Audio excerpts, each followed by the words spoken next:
اللهم صل على حبيبنا محمد وعلى آله وصحبه أجمعين. بسم الله الرحمن الرحيم. السلام عليكم ورحمة الله وبركاته. بسم الله، الحمد لله، والصلاة والسلام على حبيب الله سيدنا محمد بن عبد الله وعلى آله وصحبه ومن والاه. سبحانك لا علم لنا إلا ما علمتنا إنك أنت العليم الحكيم. ولا حول ولا قوة إلا بالله العلي العظيم. اللهم رب اشرح لنا صدورنا ويسر لنا أمورنا واحلل عقدة من ألسنتنا يفقه أقوالنا.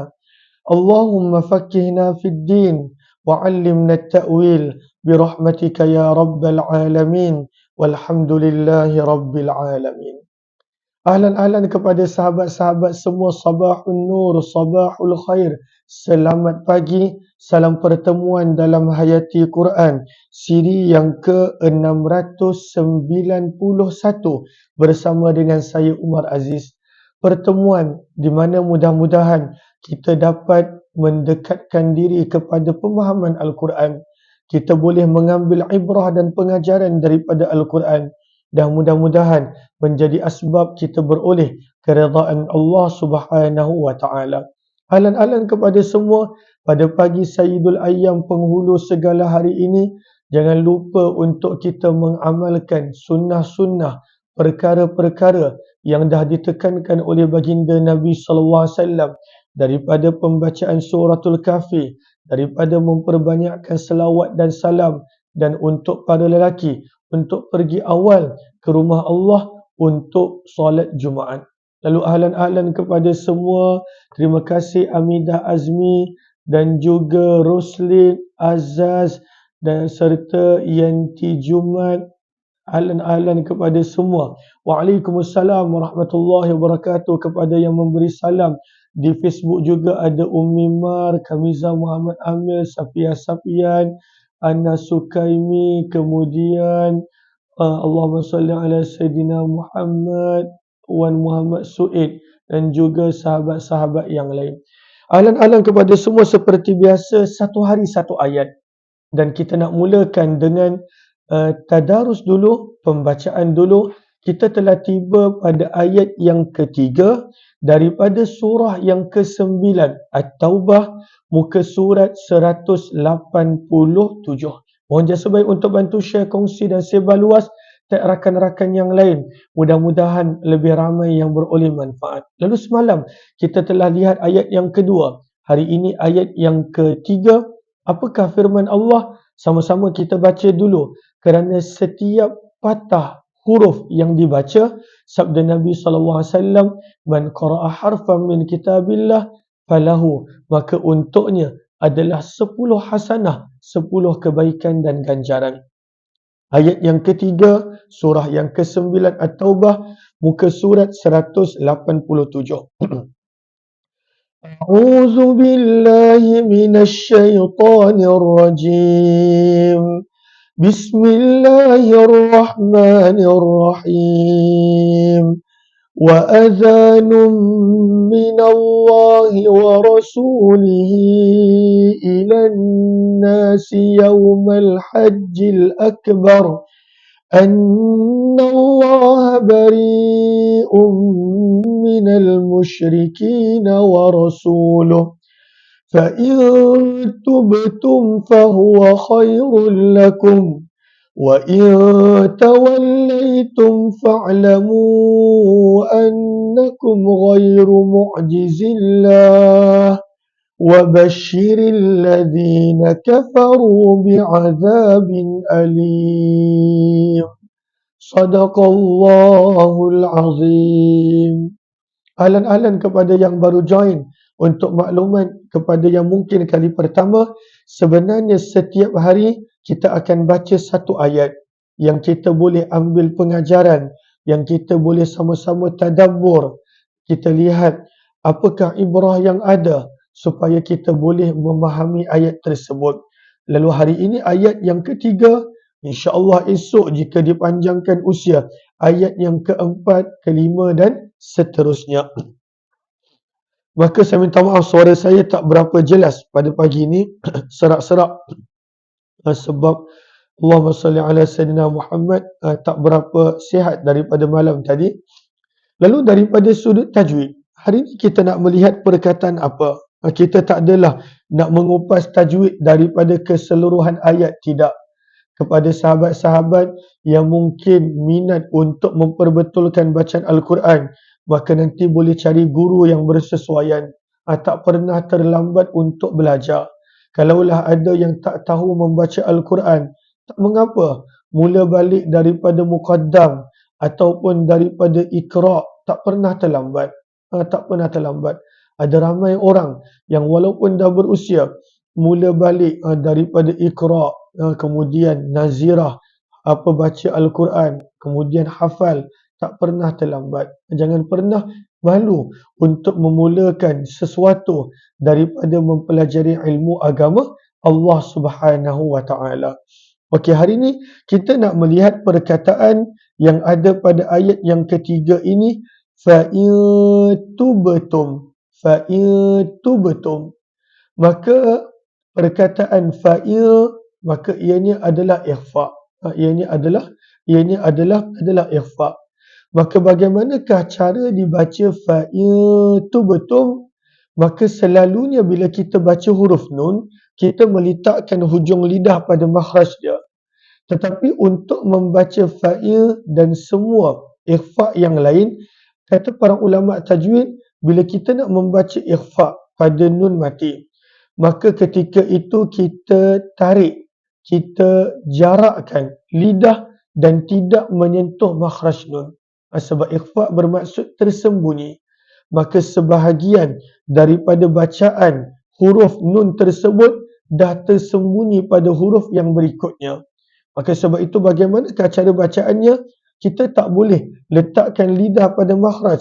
Fa'in, maka kurang tepat.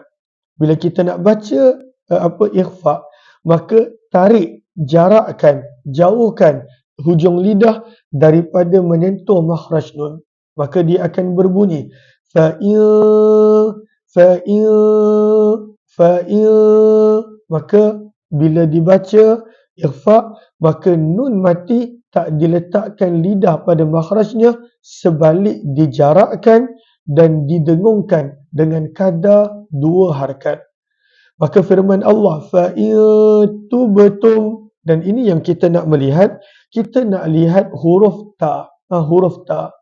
Maka huruf ta dia sama makhraj dengan ada lagi 2 huruf. Itulah dal dan juga ta. Maka huruf ta, huruf dal serta huruf ta, ketiga-tiga ini datang daripada makhraj yang sama. Apakah makhraj tempat keluar huruf bagi huruf ta? Maka bila kita belajar tajwid, maka kata para ulama, letakkan hujung lidah, tip of the tongue, letakkan hujung lidah pada akar gigi kacip atas. Pada akar, tempat di mana bertemunya gusi dan gigi, pada akar dia, pada akar gigi kacip atas, pangkal gigi kacip atas. Maka katakanlah ini gigi kacip atas, maka pada pangkal dia, pada akar dia, bukan pada hujung dia, maka daripada situ keluarlah huruf ta. Maka fa'itubtum, bila kita sebut ikhfa, kita jarakkan hujung lidah, tidak sentuh gusi, tidak sentuh makhraj nun. Fa'itub, tapi bila nak baca ta, kembalikan hujung lidah pada akar ataupun pangkal gigi kacip atas. Maka ini adalah makhrajnya. Cuma huruf ta ni, huruf ta dengan huruf kaf, dia ada special. Dia mempunyai dua sifat yang perlu dijaga. Maka pada huruf kaf dan huruf ta, maka ianya ada sifat hams. Apakah sifat hams? Bila kita baca huruf ini, kita perlu lepaskan, biarkan udaranya terkeluar. Tetapi dalam masa yang sama dia ada sifat syiddah. Syiddah bermaksud suara tertahan bila kita baca huruf ini, lagi-lagi waktu sakin. Maka sebab itu 2 huruf ini, huruf ta dan huruf kaf, ketika mana berbaris mati, maka kita perlu untuk lepaskan udaranya tanpa melepaskan suaranya. Maka kalaulah contoh kita baca kaf mati, Allahu Akbar, tanpa ada melepaskan udara, maka kita telah tidak meraihkan sifat hams. Hams bermaksud udara terlepas. Tetapi kalaulah kita lepas begitu banyak sampai suara pun menuruti, itu pun tak betul.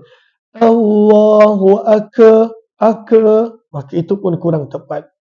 Maka untuk kaf dengan ta, suara tertahan apabila dalam keadaan tidak berbaris sukun, namun udara dilepaskan. Allahu Akbar, ada udara yang terlepas. Sama juga macam ta. At, ada udara sedikit yang terlepas. Tapi kalaulah terlalu banyak sehingga suara pun terlepas, maka itu kurang tepat. At, maka itu tidak boleh. Dia hanya udara yang terlepas ketika mana dalam keadaan sakin. Sebab itu antara kesalahan bila membaca huruf ta yang berbaris, kata para ulama, antara kesalahan banyak orang melepaskan udara begitu banyak ketika dia berbaris. Dia sebenarnya hanya nampak jelas waktu sukun. Waktu berbaris tak nampak jelas. Maka ada orang ketika mana berbaris, dia lepaskan udara begitu banyak ketika mana baca ta. Contohnya, taubah, maka tidak. Waktu sakinnya, waktu berbaris dibaca seperti biasa, fa'itubtum, jangan tubtum, dia dah menjadi huruf sin nanti kerana terlalu banyak udara yang keluar. Maka itu dipanggil hams. Hams bermaksud udara dilepaskan ketika membaca huruf tersebut, lagi-lagi dalam keadaan sukun, berbaris, tidak berbaris. Maka ada dua huruf begitu, huruf ta dan juga huruf kaf. Okey, jom kita lihat terjemahan. Kita dah tadarus baca, kita dah ulang kaji sedikit tajwid. Saya bukanlah nak mengajar tajwid, sekadar perkongsian supaya saya pun beroleh ulangan dan sahabat-sahabat pun mendapat ulangan daripada tajwid. Kita nak melihat terjemahan.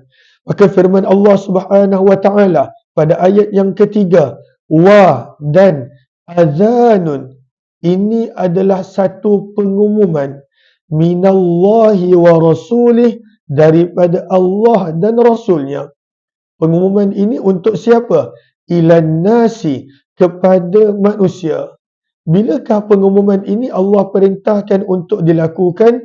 Yauma, pada hari al-haji, haji al-akbar, yang paling besar. Haji yang paling besar. Nanti kita akan kupaskan kemudian. Maka apakah isi kandungan pengumuman tersebut? Annallaha, sesungguhnya Allah, bari'un, telah memutuskan hubungan, sebarang perjanjian, minal musyrikin, daripada orang-orang musyrikin, wa rasuluh, begitu juga hubungan ini diputuskan oleh Nabi SAW. Maka firman Allah kemudiannya, fa'in, maka jika tubtum, kamu wahai orang-orang musyrik bertaubat, fahuwa, maka taubat itu khairul lakum, adalah lebih baik untuk kamu. Wa in, dan jika tawallaitum, kamu berpaling, kamu tidak mahu bertaubat, kamu tidak ingin untuk bertaubat, fa'lamu, maka ketahuilah, anna, sesungguhnya, kamu, ghairu, tidak akan boleh, tidak akan mampu, mu'jizillah, melemahkan Allah. Wabashir, dan berilah khabar gembira wahai Muhammad, allazina kafaru, kepada orang-orang yang engkar dan enggan, dengan azabin alim, akan datangnya azab yang perit, azab yang menyakitkan, azab yang pedih. Maka ini adalah terjemahan. Sebenarnya daripada terjemahan kita dah boleh faham sesuatu. Namun, apakah ibrah tadabbur yang kita nak ambil daripada ayat ini. Semalam bila kita baca ayat yang kedua, kita telah kongsikan bahawa pada zaman Nabi SAW ada 4 jenis orang-orang yang tidak beriman. Kumpulan yang pertama adalah mereka yang telah ada perjanjian damai dengan Nabi, mereka khianati, mereka menipu Nabi SAW dan mereka melanggar perjanjian tersebut. Maka untuk mereka nanti kita akan baca detailnya pada ayat yang ke-5 nanti insya-Allah, bahawa mereka ini tidak boleh lagi diberi peluang. Kumpulan yang kedua orang yang tidak beriman pada zaman Nabi adalah mereka yang mempunyai perjanjian dan mereka menghormati perjanjian tersebut. Dan perjanjian tersebut bertempoh. Dia bukan umum, dia ada tempoh sampai bulan berapa, tahun berapa. Dan orang-orang tidak beriman musyrik ini, mereka pegang kepada perjanjian tersebut. Maka untuk mereka adalah ayat yang keempat. Allah suruh Nabi tidak membatalkan perjanjian tersebut, hormati sehinggalah tiba pada waktunya. Maka itu kita akan baca pada ayat yang keempat. Namun ada dua lagi kumpulan. Kumpulan yang ketiga adalah mereka yang Nabi tidak mempunyai perjanjian. Dan kumpulan yang keempat adalah ada perjanjian tetapi tidak sebut tempoh berapa lama. Maka untuk mereka adalah ayat yang yang ketiga ini, iaitu mereka diberikan tempoh selama 4 bulan untuk mereka berfikir ataupun mereka beriman kepada Nabi sallallahu alaihi wasallam. Ahlan-ahlan kepada semua, terima kasih kerana bersama kita sedang mengupas ayat yang ketiga daripada surah yang ke-9. Maka sebab itu ringkasan ayat yang ketiga ini, kata para ulama, ringkasan pada ayat ini Allah menerangkan bahawa pemakluman tentang perkara ini perlu dibuat pada tempat, pada waktu yang dihadiri oleh begitu ramai orang, sehinggakan orang-orang musyrik yang orang-orang yang tidak beriman, mereka tidak beralasan yang mereka tidak tahu tentang perkara ini. Zaman dulu mana ada media sosial, tak boleh nak call, kalaulah nak hantar surat pun ambil masa yang lama.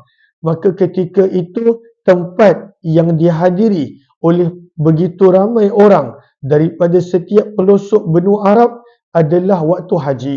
Maka sebab itu Allah menyuruh pemakluman ini untuk dibuat pada musim haji supaya semua masyarakat Arab mereka dapat pemakluman ini dan mereka akan tidak mempunyai alasan untuk mengatakan mereka tidak tahu, pemakluman ini tidak sampai kepada mereka. Maka daripada sini, kata para ulama, pengajaran yang penting yang kita boleh dapat daripada ringkasan, daripada perkataan wa adhanum minallahi wa rasulihi ilan nasi yaumal hajjil akbar. Kenapa Allah sebut pada waktu haji? Kenapa pemakluman ini? Nak mengelakkan daripada berlakunya alasan demi alasan. Dan ini sebenarnya pengajaran untuk kita. Kita, kalaulah ketika mana nak menyampaikan sesuatu ataupun ingin untuk menyebarkan sesuatu pemakluman, maka perlu untuk mengambil kira bagaimana maklumat tersebut sampai kepada semua. Supaya orang-orang yang kita ingin maklumat tersebut sampai, dia tidak beralasan. Contoh, kalaulah kita ada bagi orang duit untuk kerana orang tu berhutang dengan kita, maka kena cerdik, mesti kena ada hitam putih, mesti jelas tempoh pembayaran bila, mesti jelas siapa saksi, supaya dia tidak boleh untuk beralasan, mana ada hutang. Kan zaman kita banyak ada orang yang ketika itu dah hutang tak mengaku hutang, ataupun ada orang bila minta sumbangan dia tunjukkan macam-macam dia sakit, sebenarnya tidak. Maka perlu bila kita berkomunikasi dengan manusia, bila kita berhubung dengan manusia, perlu mempunyai garis panduan, perlu mempunyai bukti, perlu mengambil kira banyak perkara supaya mereka tidak mempunyai alasan, Sebab alasan ni yang paling susah. Kadang-kala kita ingat dia tahu, dia ambil berat, tetapi bila tiba waktu dia beralasan. Dalam isu hutang ataupun apabila kita bercakap dengan anak kita, maka perlu supaya tidak beralasan. Sebab itu Allah Subhanahu Wa Taala tetapkan buat pengumuman pada musim haji, di mana dihadiri oleh semua masyarakat daripada semua kabilah Arab ketika itu. Maka mereka sampai maklumat tersebut dan mereka tidak boleh mempunyai alasan. Maka sebab itu firman Allah, wa adhanum minallah. Maka pemakluman ini adalah daripada Allah. Maka kenapa dinisbahkan kepada Allah dan Rasul? Maka kata para ulama, maka sebenarnya pembatalan perjanjian ini apabila dinisbahkan kepada Allah dan Rasul sallallahu alaihi wasallam, sebenarnya Allah nak memberitahu ini adalah perkara yang penting. Ini adalah perkara yang penting. Allah yang membatalkan perjanjian. Nabi SAW yang ingin untuk membatalkan perjanjian. Maka umat Islam perlu ambil tahu, perlu ambil berat, perlu untuk bersama-sama sebarkan. Maka ianya menunjukkan kepada mesej tersebut, mesej yang penting. Macam contoh, bila kita dapat surat mengatakan ianya adalah urusan Seri Paduka yang di Pertuan Agong. Maksudnya benda tu penting. Buka surat tu, ambil tahu, ambil maklum. Maka selalunya bila dinisbahkan sesuatu kepada orang yang penting, maka mesej tersebut juga menjadi penting. Dalam isu ini, pembatalan perjanjian ini datangnya daripada Allah dan Rasul nak menunjukkan betapa pentingnya mesej yang ingin untuk disampaikan. Wa adhanum minallahi wa rasulihi ilan nas. Ilan nas. Perkataan di sini adalah ilan nas.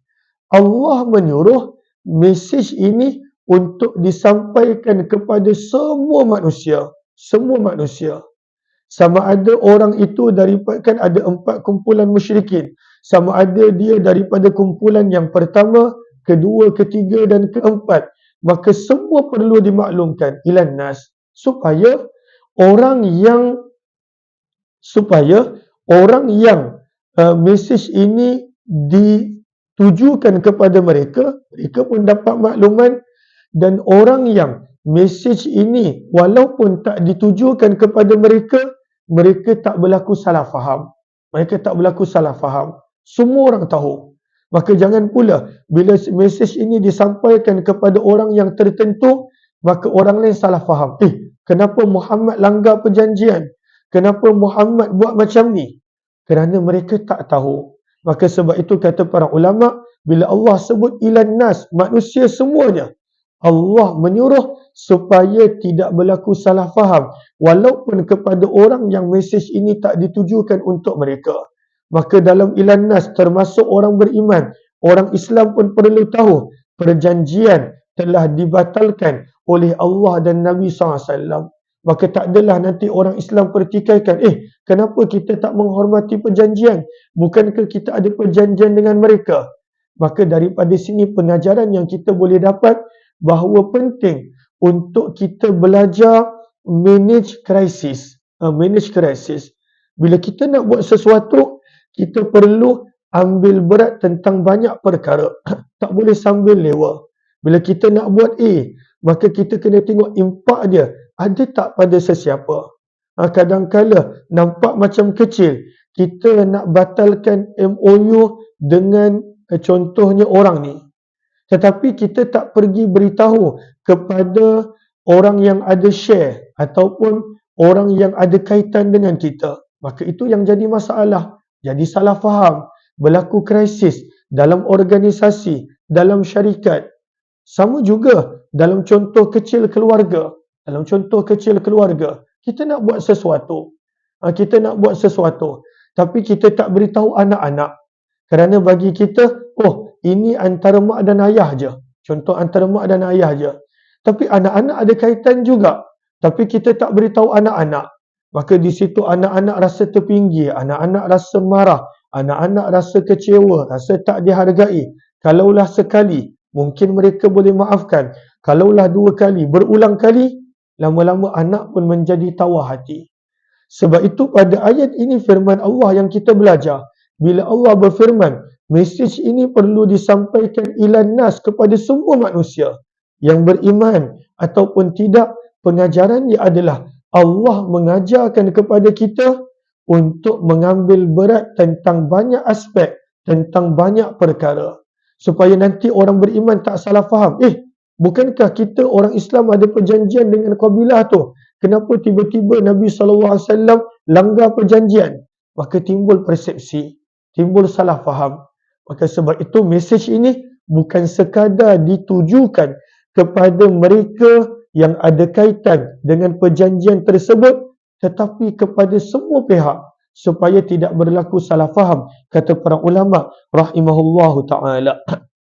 Maka sebab itu disebut ilan nas, disebut ilan nas. Sebab itu disebut di sini Allahumma salli ala sayyidina Muhammad wa ammal adhan fa'amun li jami'in nas. Allah menyuruh pengumuman ini sampaikan kepada semua orang. Maka itu pengajaran yang kita boleh dapat.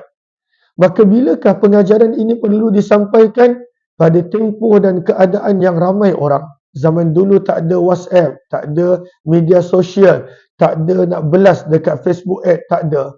Maka waktu yang paling sesuai adalah musim haji. Maka firman Allah Subhanahu wa taala, Yaumal Hajjil Akbar.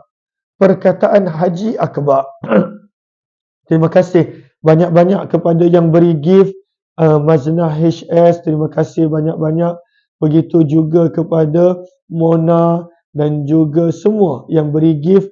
Moga Allah balas dengan sebaik kebaikan dan ganjaran. Azaz, ahlan-ahlan yang berada di ruangan TikTok, terima kasih banyak-banyak. Ali Sofia. Begitu juga di ruangan Facebook, ahlan-ahlan kepada yang bersama yang bantu komen. Moga Allah balas dengan sebaik kebaikan dan ganjaran. Maka Haji Akbar. Haji Akbar, kalaulah dalam masyarakat kita, salah faham yang berlaku, Haji Akbar ini, kalaulah dalam masyarakat kita, merujuk kepada hari Arafah jatuh pada hari Jumaat. Itu dalam masyarakat kita. Masyarakat kita, bila musim haji, hari Arafah berlaku pada hari Jumaat. Tahun ni Haji Akbar. Masya Allah, bestnya, seronoknya dapat Haji Akbar. Tetapi itu kurang tepat sebenarnya. Sebab itu di dalam kitab Tuhfatul Ahwazi, yang merupakan sebuah kitab hadis bagi menerangkan hadis sunan Imam Tirmizi, maka penulis telah menyebut qadish tahara, telah tersebar luas di kalangan orang-orang awam, di kalangan manusia, anna yauma Arafah, apabila hari Arafah, idza wafaqa yaumal Jum'ah, apabila hari Arafah berlaku pada hari Jumaat, maka mereka memanggilnya sebagai Haji Akbar. Ramai orang kata, Alhamdulillah saya bila pergi haji dulu, saya dapat Haji Akbar. Apa Haji Akbar dia? Hari Arafah 9 Zulhijjah berlaku pada hari Jumaat. Maka itu kurang tepat. Itu adalah kurang tepat. Itu adalah pandangan yang tidak ada asas, kata para ulama. Pandangan yang tak betul, pandangan yang perlu untuk diperbetulkan. Berkenaan tentang apakah itu Haji Akbar, maka di kalangan para ulama tafsir dan para sahabat ada 3 pandangan. Apakah itu Haji Akbar? Yang pertama, sebenarnya Haji Akbar adalah merujuk kepada hari Arafah. Hari Arafah 9 Zulhijjah, maka adalah dipanggil Haji Akbar. Dipanggil Haji Akbar? Yaumal Hajjil Akbar, hari Haji Akbar. Maka bilakah hari Haji Akbar? 9 Zulhijjah. 9 Zulhijjah dikenali sebagai hari Haji Akbar. Itu adalah pandangan yang pertama, pandangan Ikrimah yang beliau ambil daripada Abdullah bin Abbas radhiyallahu taala anhuma.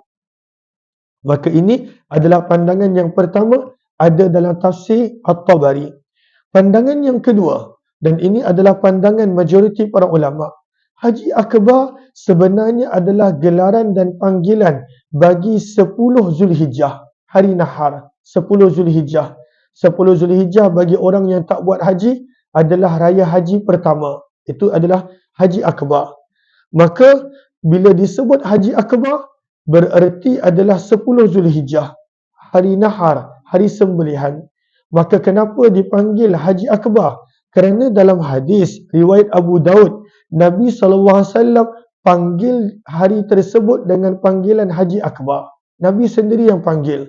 Nabi SAW dalam hadis, Nabi SAW bertanya, Ayyu yaumin hadha? Hari ini hari apa? Bukan kerana Nabi tak tahu, tetapi kerana nak menarik perhatian para sahabat. Maka para sahabat berkata, wahai Rasulullah, maka hari ini adalah 10 Zulhijjah, hari nahar. Maka Nabi SAW sendiri yang berkata, hadza yaumul hajjil akbar. Hari ini adalah Haji Akbar, iaitu 10 Zulhijjah. Maka pandangan yang kedua, yang merupakan pandangan majoriti para ulama, 10 Zulhijjah itulah Haji Akbar. Sebab itu bila Allah kata, iklankan pengumuman ini pada Haji Akbar, bererti pada 10 Zulhijjah. Kenapa 10 Zulhijjah dipanggil Haji Akbar? Kerana Nabi yang panggil begitu. Dan kerana pada 10 Zulhijjah lah berkumpulnya begitu banyak amalan-amalan haji. Ada melontar, Nabi SAW melakukan tawaf pada 10 Zulhijjah, Nabi menyembelih, Nabi bercukur, semuanya Nabi buat pada 10 Zulhijjah. Ada banyak amalan haji sunnah dilakukan pada 10 Zulhijjah. Maka ini adalah pandangan yang kedua. Pandangan yang ketiga, kata para ulama rahimahullahu ta'ala, ini adalah pandangan Mujahid, bahawa keseluruhan haji adalah dipanggil Haji Akbar. Kenapa dipanggil haji sebagai Haji Akbar? Kerana daripada zaman jahiliyah, kalaulah umrah dipanggil sebagai Haji Asghar, haji kecil. Maka masyarakat Arab ketika itu panggil umrah sebagai Haji Asghar, haji kecil. Maka kalaulah haji-haji, maka dipanggil Haji Akbar. Maka ini adalah pandangan yang ketiga. Tapi apa yang kita belajar daripada sini? Yang kita belajar daripada sini, kadangkala apabila kita mendengar sesuatu tanpa kita menyelidiki terlebih dahulu, walaupun ayat tu ada dalam Al-Quran, penerangannya ada dalam hadis, pun kadangkala boleh berlaku salah faham. Dan ini adalah antara contoh salah faham yang turun-temurun ada pada masyarakat kita. Kalaulah hari Arafah jatuh pada hari Jumaat, oh Haji Akbar. Maka orang yang bila dia pergi haji, hari Arafah dia bukan pada hari Jumaat, dia pun sedih. Oh lah, aku dulu bila pergi haji tak dapat Haji Akbar. Kenapa ya? Padahal sedihlah, contoh. Padahal tak ada kaitan pun. Dan ini sebenarnya nak menunjukkan kepada kita bagaimana salah faham boleh berlaku apabila contohnya penjelasan tak diberikan, apabila tak dipelajari, apabila tak bertanya, apabila sekadar hearsay mendengar, maka boleh berlaku salah faham. Dan kita nampak salah faham ni berlaku daripada zaman bila? Daripada zaman dulu lagi. Dan sampai sekarang berkekalan.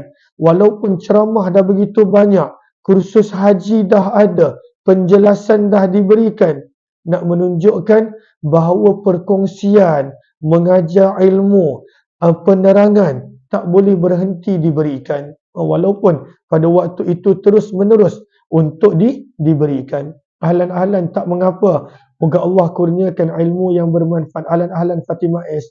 Ahlan-ahlan Hanim. Waalaikumsalam warahmatullahi wabarakatuh. Terima kasih kepada yang baru join. Kita sedang melihat ayat yang ketiga daripada surah yang ke-9. Lalu salah faham tu berlaku. Itulah manusia. Maka kita kena sabar dalam memberi penjelasan kepada manusia. Kena sabar. Kalaulah kita cakap dengan anak kita, dia tak faham-faham ataupun dia salah faham, maka itulah manusia. Itulah manusia. Sebab itu kita nampak Al-Quran, kadangkala satu mesej berulang-ulang. Nabi SAW dalam hadis berulang-ulang memberi pengajaran kepada kita bahawa itulah cara berkomunikasi dengan manusia. Bahkan diri kita pun sama. Kadangkala bila bagi peringatan sekali lupa, perlu untuk berkali-kali. Maka ini adalah penerangan tentang Haji Akbar. Kemudian, apakah mesej yang ingin untuk disampaikan?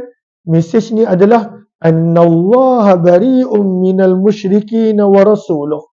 Allah membatalkan perjanjian dalam kategori-kategori 4 orang beriman yang kita sebut sebelum ini.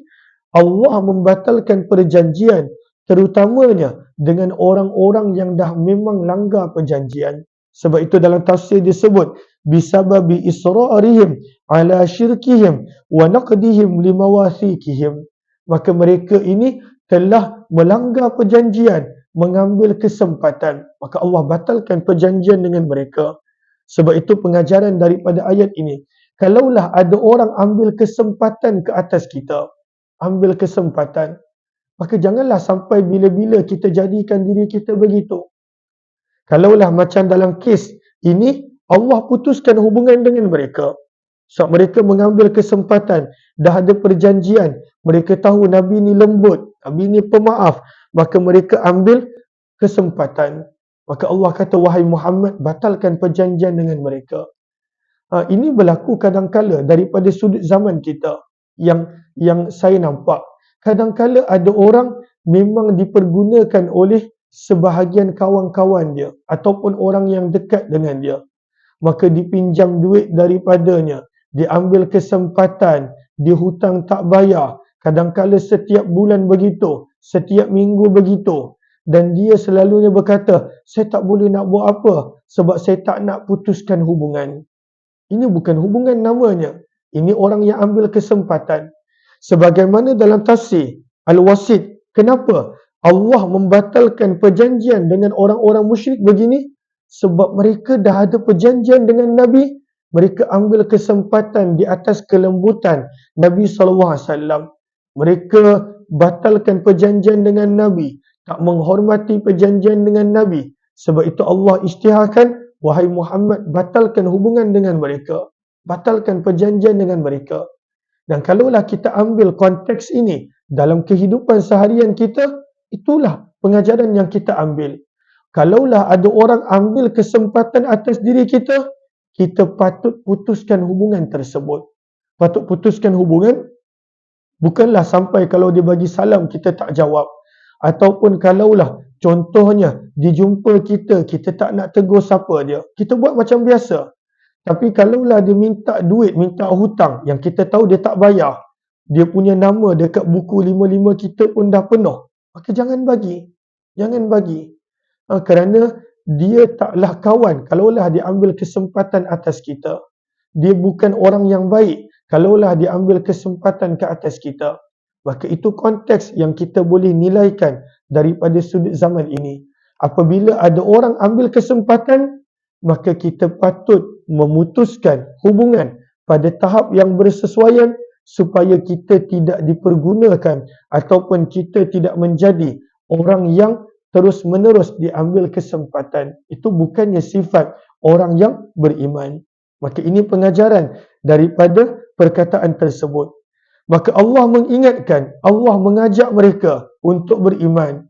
Firman Allah, walaupun dah batal perjanjian, tetapi sekiranya kamu bertaubat dengan kamu beriman, maka itu adalah lebih baik untuk kamu. Dan Allah memberi amaran, wahai orang-orang yang Nabi telah berikan peringatan, wa in tawallaitum, sekiranya kamu berfikir kamu boleh melarikan diri, kamu boleh berpaling, fa'lamu, kamu kena ingat, ghairu mu'jizillah, kamu takkan boleh lawan Allah. Allah ingatkan mereka. Kalaulah mereka kata, tak apa, kita boleh lawan Muhammad, kita boleh lawan umat Islam, kita boleh lawan Allah. Ini adalah selepas daripada pembukaan kota Mekah, di mana umat Islam kuat, selepas daripada peperangan Tabuk. Maka Allah ingatkan, kamu takkan boleh mengalahkan Allah Subhanahu Wa Taala. Dan Allah ingatkan, dekat dunia pun sengsara, kalaulah kamu nak lawan Allah, dan ke akhirat pun akan ada azab pedih yang menunggu. Firman Allah, wabashshiril ladzina kafaru, berikan khabar gembira. Khabar gembira ni adalah dalam bentuk perli ataupun dalam bentuk ingatan tajam. Allah mengingatkan, beri khabar gembira kepada orang-orang yang enggan dan ingkar tersebut, akan ada azab pedih yang menanti mereka. Maka untuk orang-orang musyrikin adalah syirik dan mereka perlu beriman. Untuk kita orang Islam adalah bila kita melakukan maksiat, maka bertaubatlah. Janganlah kita ingat bila kita tak bertaubat, kita boleh melemahkan Allah. Kita boleh menjadikan Allah lupa. Kita boleh pada waktu itu begitu begini. Maka dalam konteks mereka adalah syirik dan mereka perlu beriman. Dalam konteks kita adalah bila melakukan maksiat dan dosa, segera bertaubat, segera bertaubat. Sebenarnya kita tidak boleh lari daripada Allah. Kita tidak boleh melawan Allah Subhanahu wa taala. Orang yang mana tidak bertaubat di dunia pun hidupnya sengsara dan di hari akhirat pun akan ada azab yang menanti. InsyaAllah kita akan sambung ayat yang keempat esok. Mudah-mudahan adanya manfaat. Terima kasih kepada semua. Kalaulah ada manfaat, jumpa lagi esok setiap hari jam 8.30 pagi dan ajak teman-teman ahli keluarga rakan kita yang lain. Wabillahi taufiq wal hidayah. Assalamualaikum warahmatullahi wabarakatuh. Jazakumullah khairah. Terima kasih Maznah, terima kasih Amida Azmi, Kak Kamizah, Safia Safian serta Roshidah Talib dan juga yang lain-lain. Terima kasih semua, jumpa lagi insya-Allah.